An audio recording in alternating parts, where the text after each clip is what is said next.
নতুন দৃষ্টি খবর ভিন্ন দৃষ্টিতে। কিশোরগঞ্জের সুতারপাড়ায় ভিজিএফের চাল বিতরণে অনিয়ম ও কার্ড বাণিজ্যের অভিযোগ উঠেছে। সুতারপাড়া ইউনিয়নে দরিদ্রদের জন্য বরাদ্দকৃত সরকারি 10 কেজি চাল বিতরণে চলছে চরম অনিয়ম। স্থানীয়দের অভিযোগ, বিএনপির এক সহসভাপতির রাজনৈতিক পরিচয় ব্যবহার করে প্রকৃত অসহায়দের বঞ্চিত করা হচ্ছে। টাকার বিনিময়ে ও স্বজনপ্রীতির মাধ্যমে কার্ড বিতরণের এই মহড়ায় ক্ষুব্ধ সাধারণ মানুষ।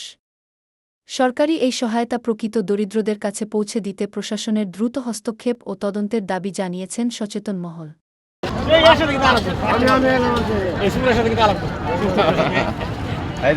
যারা নেতা বড় থাকবো কার সাথে বিএনপি নেতা নাকি আপনি কত কাট পাইছেন কো? আমি তোর বেশি ভাই, আমি তো ইউনিয়নের সভাপতি, আমি তো 50টা পাই। আমার ইউনিয়নের সভাপতি কি কে?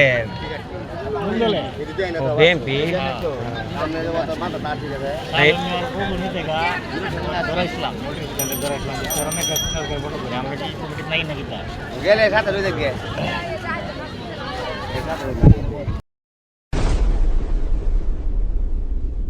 নতুন দৃষ্টি খবর ভিন্ন দৃষ্টিতে।